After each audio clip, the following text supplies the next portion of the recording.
You guys ready for the next comedian? Yay! So this is the last comedian before we take a break, so please welcome the stylings of Socrates, everybody!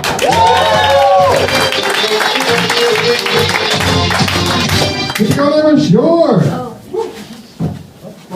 Keep it going, never sure!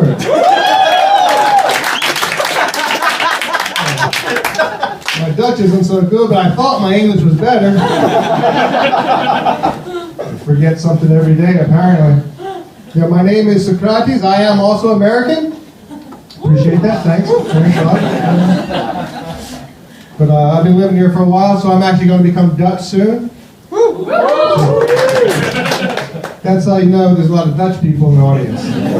That quiet little pause there. They're like, ah, shit.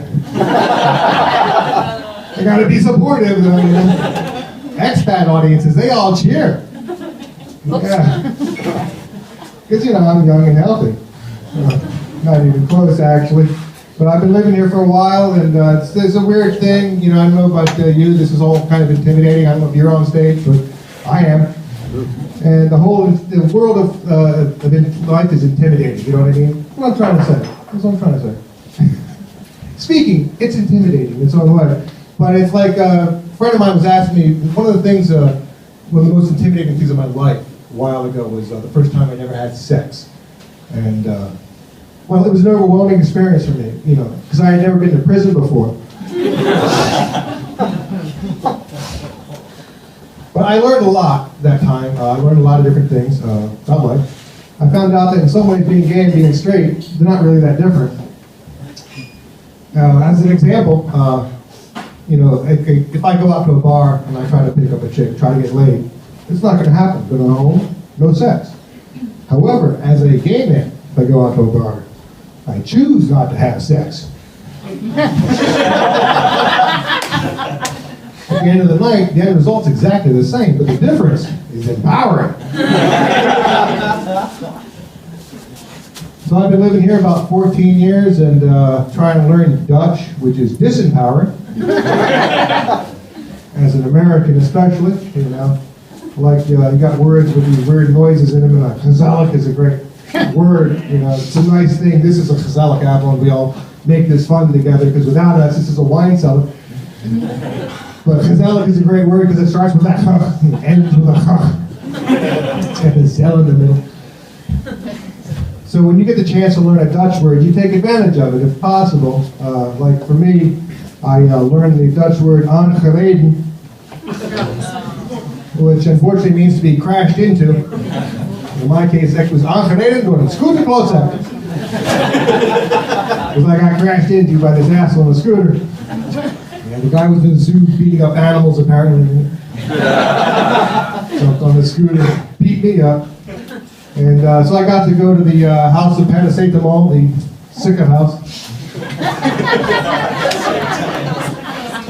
And they took one look at my arm and said, "Did that guy get you from the zoo?" Because he broke the lion's arm off too.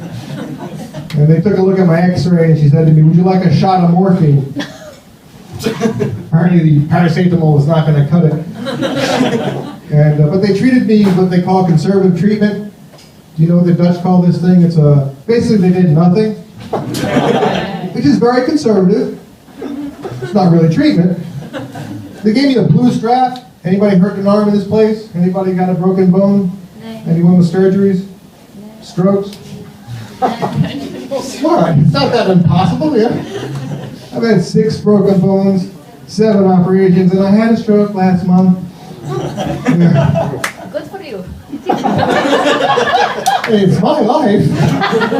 I'm the one trying to get free therapy here, okay? And it's your time, you get up here. So yeah, they told me to go home and say, "It comes good."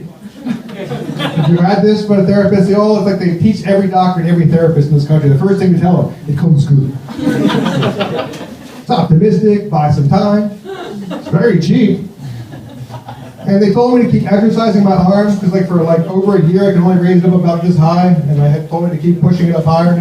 So I was in my backyard waving to my neighbor. I get a really horrible vibe from the whole neighborhood, you know? Thought I was a Nazi. 50 years later, still not popular. And basically, I said to my doctor, this is not coming good, I cannot get my arm up higher than this. I have arm erectile dysfunction. And he told me, Helaas and Pindakaas.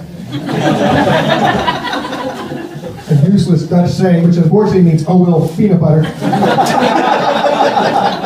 Doesn't help to know what it means. I said, no, it's not at all helpful. It rhymes. People love a good rhyming Dutch saying, My favorite rhymer is noken in de koken, which is an actual Dutch saying.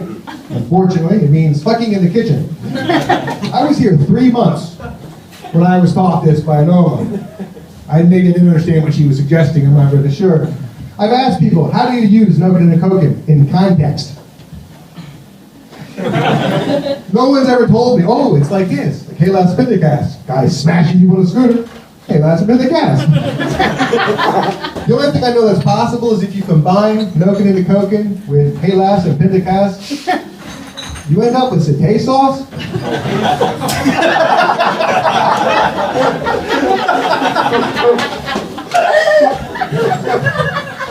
The Netherlands. That came for the weather, but I stayed for the food.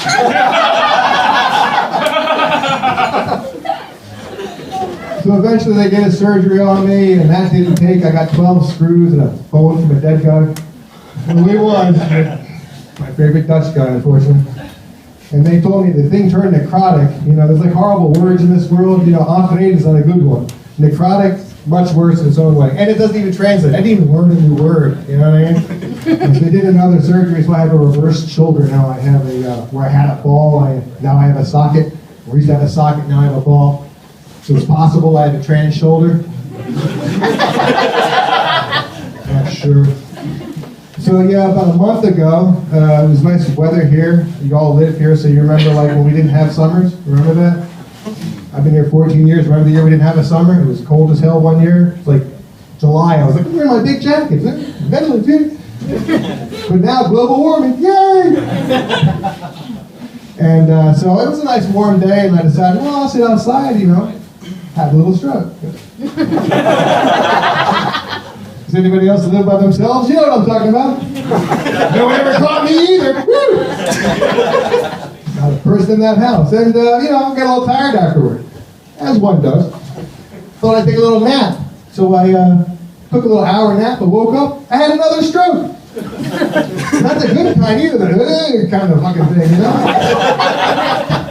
I can say that. I had it.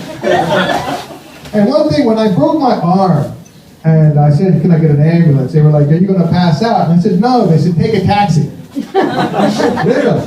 So I think I'm going to pass out. They said, oh, we'll send an ambulance. I told them I think I had a stroke. They're like, we'll send an ambulance. So if you ever break your arm, tell them you had a stroke is I think what happened. So in the end, I had a little CT scan, which was also kind of fun because the machine kind of like fucked me in and out, the whole day was stroking one way or the other. And the one thing I learned in the end, that a day with a stroke is not nearly as good as a day with a stroke and an orgasm. And it's like if you go to a comedy show, it's nice. Better if you go to a comedy show and you have an orgasm. For all the people up here, for everybody else. Anyway, my name is Socrates. I survived another night. Give yourself a round of applause. Give it up for the show.